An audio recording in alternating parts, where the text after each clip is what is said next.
Bonjour chers amis, aujourd'hui je vais vous présenter le cours de fièvre aiguë et de fièvre prolongée. Je vais commencer par la fièvre aiguë. Comme introduction, on dit que devant toute fièvre, la première chose à faire c'est identifier cette fièvre. Puis repérer les signes de gravité et des étiologies qui nécessitent un traitement anti-infectieux en urgence. Donc, en absence du signe de gravité et du signe d'orientation, il faut patienter, il faut attendre. Dans la fièvre aiguë, on a trois problèmes à résoudre. La première, c'est rechercher l'étiologie. Deuxièmement, savoir l'indication de l'hospitalisation. Et troisièmement, décider si les examens complémentaires sont nécessaires. Puis, on dit que la fièvre n'est pas un synonyme de l'infection. C'est-à-dire, il y a des infections sans fièvre, telles que le botulisme, choléra et tétanos. Et on a aussi on trouve parfois une infection avec une hypothermie, dont la bactérémie à entérobactère. Maintenant, c'est quoi la fièvre? La définition. La fièvre, c'est une hausse de température centrale au-dessus de la variation normale circadienne nictimérale. Et la définition n'est pas consensuelle. La température centrale normale, c'est le matin inférieur à 37,5 et le soir inférieur à 37,8. Et il existe des variations physiologiques de l'âge et de sexe et de l'activité physique et le rythme nictiméral. La fièvre désigne une température supérieure à 38 le matin et supérieure à 38,3 le soir. Les conditions de prise de température sont deux. Le premier à distance de repas et le deuxième après 20 minutes de repos. Pour les étiologies, donc les étiologies infectieuses classées en premier, puis on a d'autres étiologies telles que inflammatoires, néoplasiques et thrombose. La fièvre aiguë, c'est une fièvre moins de 5 jours et souvent infectieuse. La fièvre prolongée, c'est une fièvre plus de 21 jours et 50% infectieuse. On passe à la physiopathologie de la fièvre aiguë. Donc la fièvre est liée soit fièvre aiguë, soit la physiopathologie de fièvre en général. Donc la fièvre est liée à un dérèglement du centre thermorégulateur hypothalamique qui s'équilibre à un niveau plus élevé que la normale. Ce dérèglement est induit par des substances pyogènes. Le dérèglement associe une production des prostaglandines E2 au niveau du tissu périventriculaire de l'hypothalamus.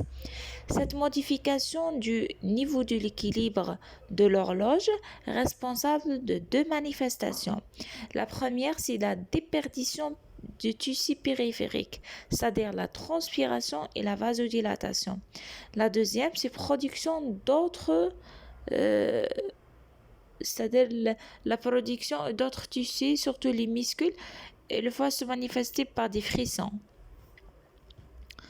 Donc la déperdition manifestée par la transpiration et la vasodilatation et la production manifestée par des frissons. Maintenant, c'est quoi les substances pyogènes? On a des substances exogènes et endogènes. Pour le pyogène exogène, donc représenté par les produits de bactéries, notamment les toxines, soit endotoxines, la liposaccharide d'IBGN, soit exotoxine, c'est du bacille gram positif. Interagissant avec les macrophages, les lymphocytes ici endothéliales, lors de sa libération. Donc, entraîne la libération des macrophages et des lymphocytes et des cellules endothéliales. Et on a aussi des pyogènes endogènes tels que l'interleukine 1, l'interleukine 6, interleukine 11, TNF et l'interféron. Ça, c'est pour la physiopathologie. Maintenant, la conduite à tenir. La conduite à tenir devant fièvre aiguë. Donc, on commence par les principes généraux. Puis, en cas d'absence en 6 jours de zone de palu. Et puis, si on a un notion de 6 jours de palu, puis on termine par des situations particulières et le traitement. Donc, en commençant la conduite par les principes généraux. Donc, on dit, toute fièvre aiguë est une urgence jusqu'à preuve de contraire. Il faut rechercher les signes de gravité qui sont sepsis et le choc septique, coma et purpura fulminant. Il faut évaluer la gravité par Quick-SOFA. Donc, le patient en mauvaise pronostic, il faut transférer en réanimation. Et patient qui présente des signes de gravité, il faut l'hospitaliser. Donc, c'est quoi les indications de l'hospitalisation? Sont grossesse, âge avancé, déshydratation, tirant à risque de complications ou de gravité, décompensation de comorbidité, immunodépression en absence d'amélioration après 72 heures de traitement, mauvaise tolérance physique, impossibilité de surveillance à domicile. Maintenant, on passe à la situation d'urgence. Premièrement, syndrome méningé fébrile. Donc, dans ce cas, il faut faire un examen neurologique MPL. Deuxième urgence, c'est purpura fulminante. Il nécessite une antibiothérapie en urgence et nécessite hémoculture et biopsie de lésions purpuriques. Troisièmement, suspicion de palu, il faut faire un frottis sanguin et goutte épaisse. Quatrièmement, dermo-hypodermite nécrosante ou bien gangrène gazeuse. Il faut faire des hémocultures, prélèvement cutané et indication de la chirurgie. Il y a la pyélonéphrite sur obstacle, il faut faire des hémocultures suivies parfois aéroscan. Douleur abdominale fébrile, c'est une urgence chirurgicale. Maintenant, on passe à la situation qui impose un traitement anti-infection en urgence. Comme j'ai déjà cité, dans le cas de purpura fulminante et le choc septique, il faut donner la ceftriaxone bien la cefotaxime. Palu grave, on donne l'artuginate en IV. Méningite périllonte, il faut la cefotaxime bien ceftriaxone. Méningoencéphalite herpétique, il faut donner la cyclovir en IV en urgence. Maintenant, on passe dans le cas de l'absence de 6 jours en zone de palu. Qu'est-ce qu'on doit faire? Dans ce cas, en commençant par l'interrogatoire, dans ce cas, si on a une absence de la notion en 6 jours en palu, donc on doit évoquer soit des étiologies bactériennes et soit des étiologies virales. Mais on doit commencer par l'interrogatoire. Dans l'interrogatoire, on a 3 choses principaux. La première, c'est la caractéristique de la fièvre, c'est-à-dire il faut dater l'apparition de la fièvre, le mode de début et tracer la courbe. Deuxièmement, le terrain, c'est-à-dire la profession, le mode de vie, les antécédents, le voyage, contact avec les animaux, un contagion ou bien hospitalisation.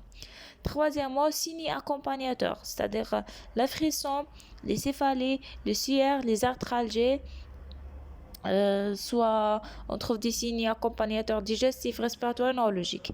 Quatrièmement, le traitement qui est déjà pris. Puis, après l'interrogatoire, on passe à l'examen clinique, en commençant par identifier la fièvre en la mesurant dans les conditions adéquates, c'est-à-dire en repos, après repos de 20 minutes et à distance de repas. L'examen doit être rigoureux, répété, notamment chez les sujets âgés où l'examen pauvre et difficile, où les pièges sont fréquents, tels que les râles pulmonaires et les bactériémies asymptomatiques. Donc, un examen qui est complet, neurologique à la recherche de syndrome méningé, ophtalmologique à la recherche des conjonctivites, oral rechercher une rhinorrhée ou bien douleur à la pression du sinus, la peau rechercher l'éruption des ischias d'innoculation, pulmonaire par l'auscultation pulmonaire, cardiaque rechercher souffle cardiaque et du frottement, urinaire rechercher des signes fonctionnels et terminé par des chimies des urines. Osteoarticulaire, rechercher l'impotence fonctionnelle et les épanchements.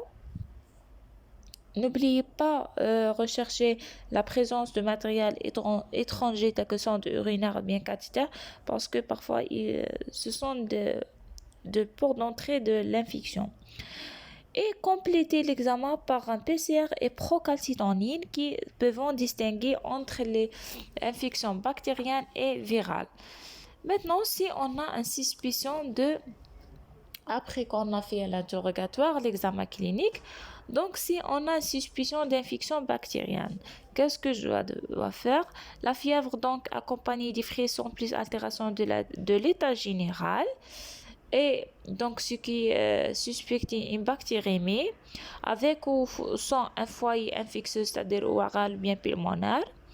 Deuxièmement, moindre doute d'infection grave, tout doit faire pour identifier la bactérie responsable, c'est-à-dire les hémocultures, prélèvement local et parfois antibiotiques débutés dès le prélèvement envisagé.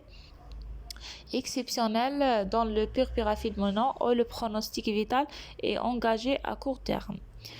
Et troisième chose, c'est dans certaines situations où il n'y a pas de signe de gravité, tableau clinique bien établi, le traitement antibiotique donc administration nécessite d'isolement à bactéries responsables.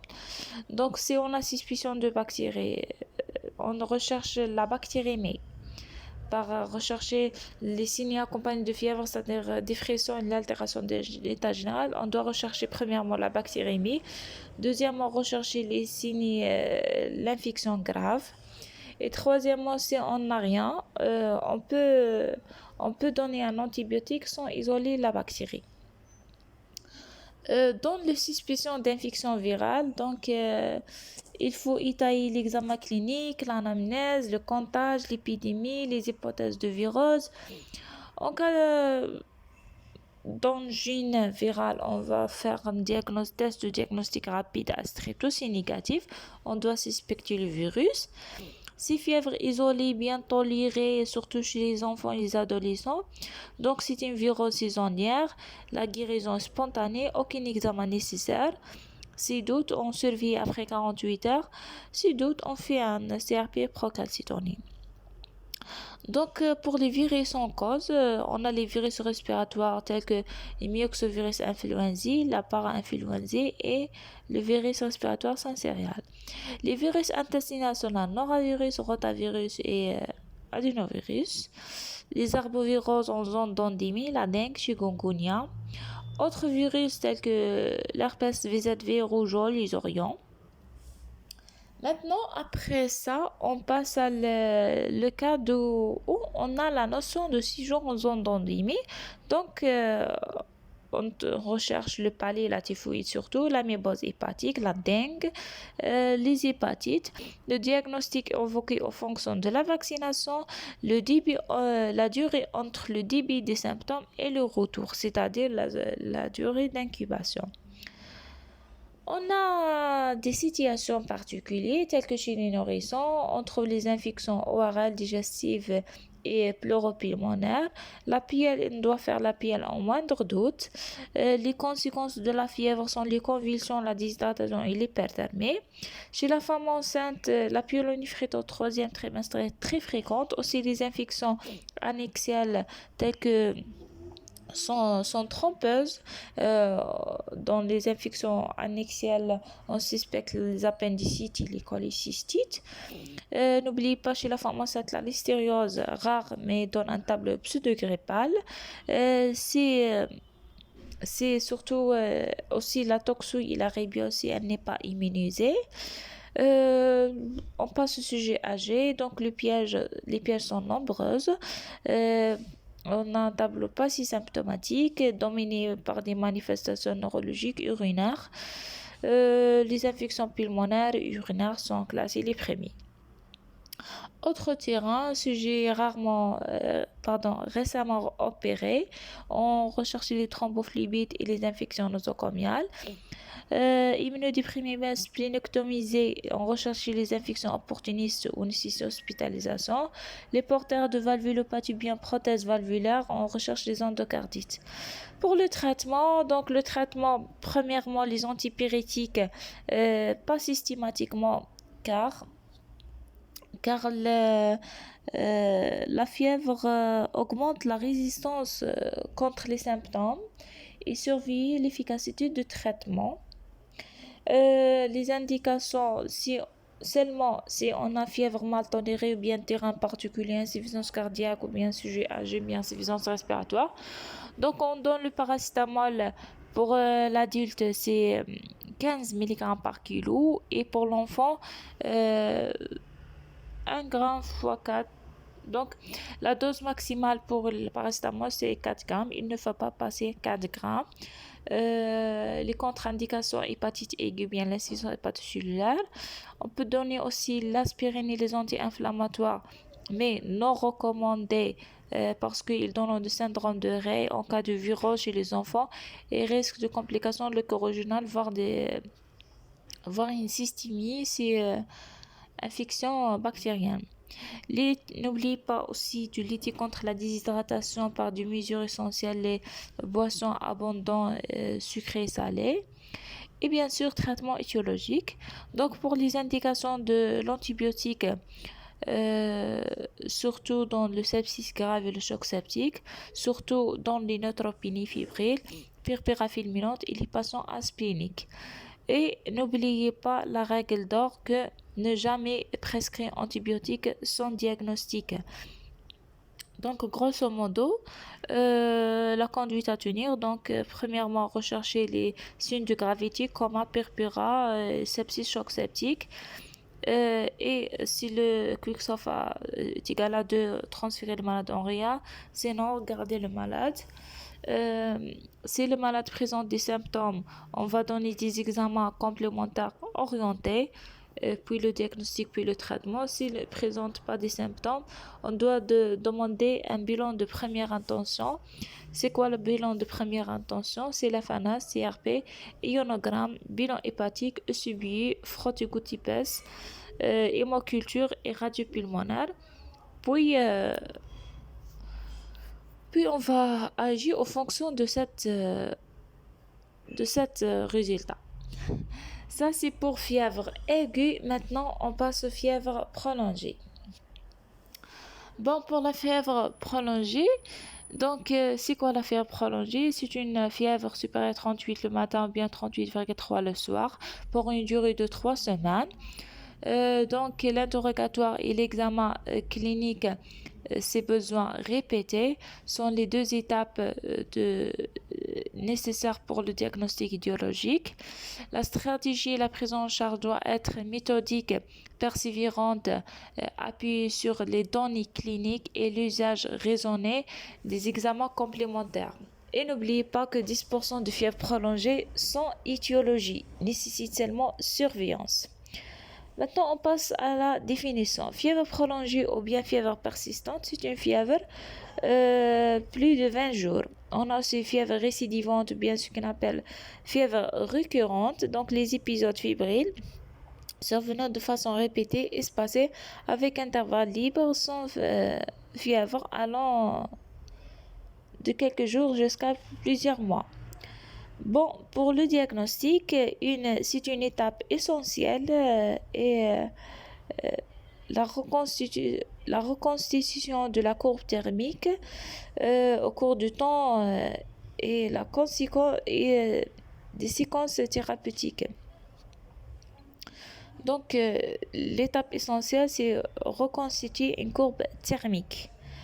Puis, on commence par l'interrogatoire, rechercher l'immunodépression, rechercher les antécédents, premièrement personnels tels que cancer et les infections à répétition, les antécédents chirurgicaux, l'implantation de matériel étranger, les antécédents familiaux, le cancer et les déficits immunitaires. Puis les gestes dentaires, les procédures médicales invasives, la profession, les activités loisirs, notions de comptage notamment tuberculeux, antécédents de séjour en zones tropicaux, la prise toxique, les pratiques sexuelles, partenaires multiples par exemple, apprécier le caractère de la fièvre, c'est-à-dire la date, le mode et le caractère. La date de débit, le mode de débit et le caractère, est-ce que récurrent? Bien. Donc, ils ont établi le retentissement sur l'état général ou l'interrogatoire de patient si signé accompagnateur. Puis, après l'interrogatoire, on passe à l'examen physique qui doit être répété, doit être rigoureux et complet, surtout recherché au niveau du tegment des muqueuses, notamment aussi rechercher des adénopathies, des masses palpables. Puis on passe aux examens complémentaires. On a les examens de première intention et les examens de deuxième intention.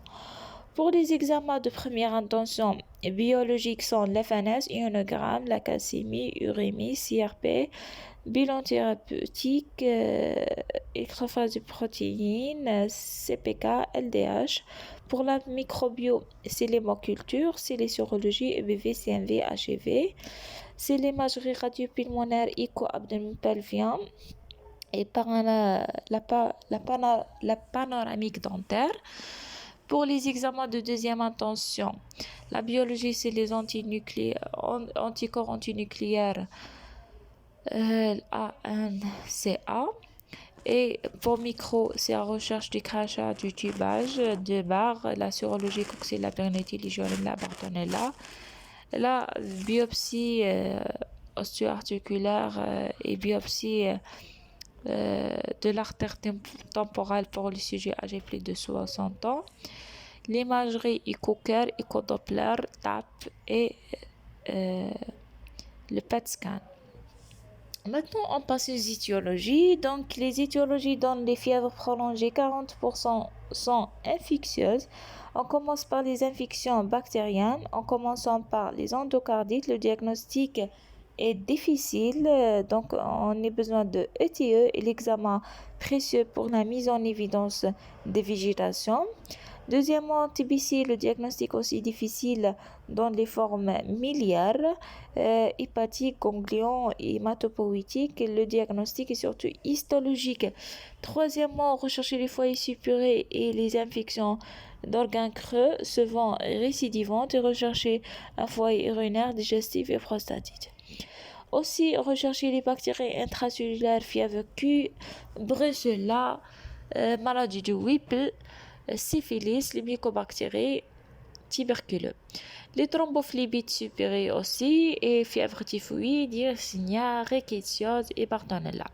Pour les infections virales, la primo-infectieuse EBV, CMV, les diverses formes d'infection de HIV et ses complications, puis les infections fongiques candidosystémiques, surtout chez les immunodéprimés, les porteurs des cathéters centrales ou malades en réanimation, cryptococcose, histoplasmose, aspergillose, surtout chez les immunodéprimés. Puis les infections parasitaires pour les autochtones, toxo-leishmaniose viscérale et tropicale, amébose hépatique, palio-leishmaniose viscérale. Après les causes infectieuses, on passe à les causes d'infections malignes telles que le cancer solide du rein, du foie, de l'estomac et de l'ovaire, et les lymphomes et leucémies. Puis les maladies inflammatoires, la maladie d'Orton, surtout chez les sujets plus de 60 ans, lupus, surtout chez les jeunes femmes, les périarthrites, c'est les arthropathies, maladies de style, on trouve des polynucléoses et hyperferritinémie, les maladies périodiques et syndrome d'hyperimmunoglobuline. Les arthropathies aussi microcristalliens, maladie de goutte, et des Mickey. On passe aux étiologies médicamenteuses, survient entre 7 jusqu'à 28 jours après l'introduction du médicament et peut aller vers 6e mois. Elle prend tous les aspects, fébricule, fièvre hectique, Donc, dans ce cas, on trouve une hyparéosinophilie généralement. Donc, les médicaments responsables sont les antibiotiques, les antiépileptiques et les antiarythmiques. C'est un diagnostic d'élimination, c'est-à-dire la normalisation de la courbe après l'arrêt de traitement, les médicaments. On a un forme particulier, c'est le DRESS, c'est-à-dire Drug Reaction with Eosinophil at the End System symptomatique, systémique symptomatique. Donc c'est grave, le diagnostic rapide évolue vers défaillance multiviscérale, régression après plusieurs semaines après l'arrêt de médicaments. Autres étiologies sont les endocrinopathies hyperthyroïdies. On a aussi les maladies thromboemboliques, les hématomes profonds et on a la fièvre factice. C'est quoi la fièvre factice? On a deux tableaux. C'est la thermopathomimie. C'est l'élévation de la température centrale avec une absence de tachycardie, absence de latéral général, le bilan normal. Il faut contrôler la température par l'infirmier et prendre la courbe pour conclure le diagnostic.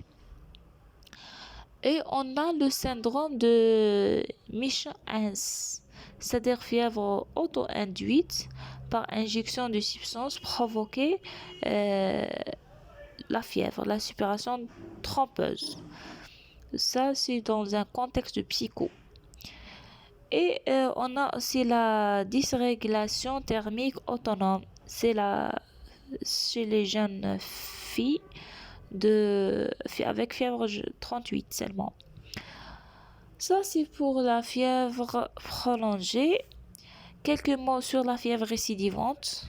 La fièvre récidivante, il faut trouver les infections canalaires dans le piana, les foyers infectieux profonds des prostatites, les infections sur matériel étranger, sonde cathéter, et rechercher le palais et la borréliose. Et merci et bon courage.